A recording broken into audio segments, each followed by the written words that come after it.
By taking a close look at the new Pikmin 4 trailer, we're able to piece together some major story and gameplay details that it didn't explicitly tell us, like the crew's home planet, the purpose of their mission, and how new items and obstacles might play an important role. This is what you missed in the Pikmin 4 gameplay trailer. The ship we see in the trailer's intro is only a small pod. It's the detachable nose of a larger space bus. The pod seems to be only suitable for one crew member, since only this character gets beamed up into it, while the other three remain on the planet's surface. We only see this red-haired female character being controlled for the entire trailer, which suggests she is the main character of Pikmin 4, and the other three crew members are simply NPCs. If we take a closer look at the space bus, we can see letters from the Castaway alphabet on the side. While translating the letters doesn't form any sort of recognizable English word, it likely confirms that the crew hails from the planet Castaway, just like the crew from Pikmin 3. This new trailer takes place mostly in the same area as the initial reveal. However, we can now see a great deal more of it. This is someone's home garden, and in this shot, we can even see the house itself. It's a pretty modern looking home, and appears to be relatively well maintained.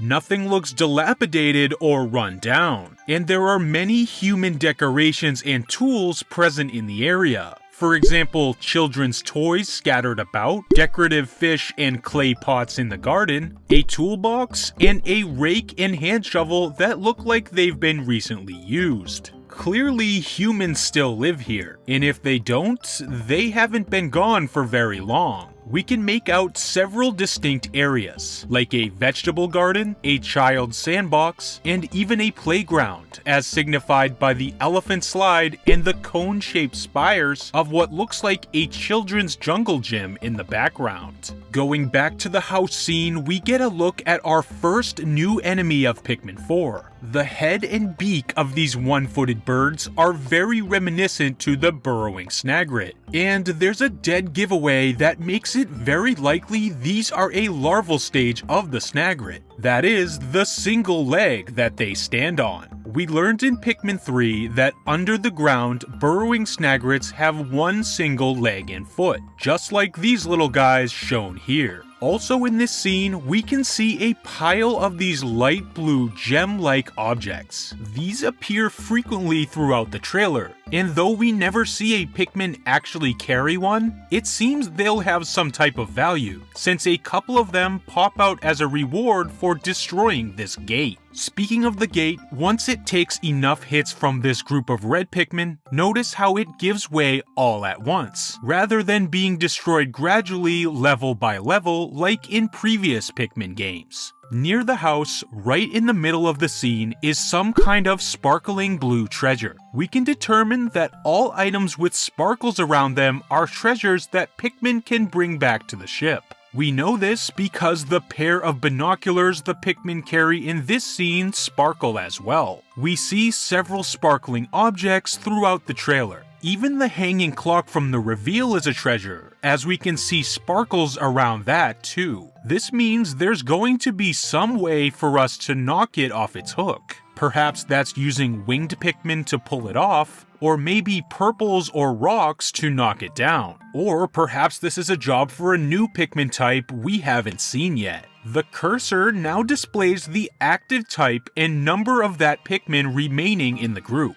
Also, we get a look at a new type of obstacle. Here, Pikmin are pulling on a sprout that's attached to the root of this potted plant. Once they pull with enough force, the pot shatters and the obstacle dissolves, creating a way through. Here's another piece of interactable terrain, and one of the more mind-blowing scenes of this trailer. A section of this wall begins to glow, and in a puff of smoke transforms into a rock climbing wall, which allows both the captain and Pikmin to easily scale it. Taking a close look, it's not easy to tell what's making the wall transform, but a potential explanation is that this is an ability the captain gains after collecting a certain treasure, similar to how spacesuit upgrades worked in Pikmin 2 and 3. A new type, Ice Pikmin, are introed in what looks like an underground cave. If this scene from the trailer is their actual in-game introduction, then we can safely assume they will be first found underground, just like purples and whites in Pikmin 2. We get to see a group of flowered Ice Pikmin fighting an adult Bulborb. The scene cuts in mid-fight, so it's difficult to tell how many hits it takes to turn the enemy into ice. But if we count closely, it looks like the captain is holding around 20 Pikmin, with about 16 of them engaged when the Bulborb turns to ice. When frozen and defeated, the Bulborb shatters into ice shards, and he drops a single glob of nectar. In the next scene, we get our first look at water in Pikmin 4. Ice Pikmin are water immune, which makes sense, and when enough are thrown into the water, the entire surface freezes. Doing a rough count of sprouts, it looks to have taken around 25 Pikmin to freeze this puddle.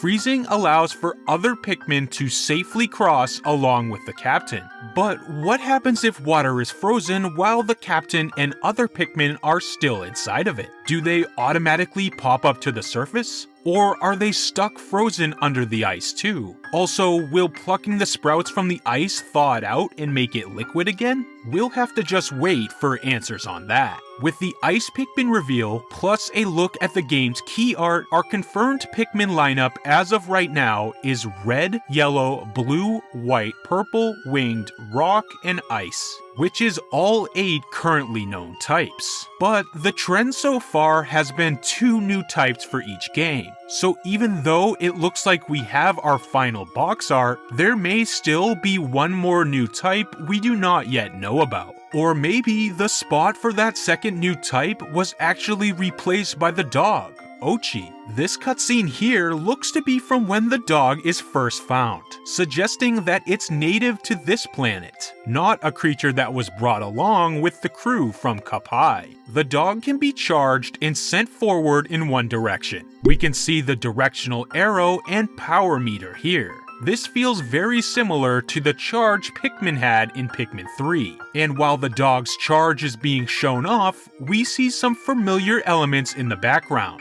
Jousmite, a Wollywog, and what looks to be an electric gate further in the distance. The dog can also drag dead enemy carcasses, presumably back to the onion, a motion that looks strikingly similar to the bread bug. Ochi can also carry any Pikmin type across water. It's unclear if he'll be able to drag anything while swimming, or if he can drag treasures at all, since right now we've only seen him drag dead enemies. So we still may need blue Pikmin to carry back submerged treasures, like the toy boat seen here. Pikmin 4 stars 4 captains, and based on their spacesuits, it looks like they all came to the planet together, or are at least all part of the same organization. Interestingly, this crew doesn't appear to have crash landed, which would make Pikmin 4 the first game in the series where there wasn't an issue with the crew's landing sequence. But despite not crashing themselves, we learn that this crew may be rescuing another crew that did. Heading down below the planet's surface and into the caves, we can see that Ochi has the ability to sniff out castaways, as indicated by the icon shown here. Rescuing crash-landed castaways is going to be a major part of Pikmin 4, but whether this is the main plot or a side activity, we still don't know. Taking a look at the castaway, they appear to be from another crew, or maybe even another planet, as determined by their white spacesuit. This doesn't appear to be a captain from a previous game, like Olimar, Louis, or one of the Copites, since the colors of this spacesuit and gloves don't match any of their previous designs. Immediately after, the captain is shown fighting a large Arachnorb enemy in a dimly lit location. This is a new variation of the beady longlegs, with large fluorescent spots on its body. Similarly to other members of its family, it attacks by stomping Pikmin, but if we watch closely, it can also spray poison to fend them off.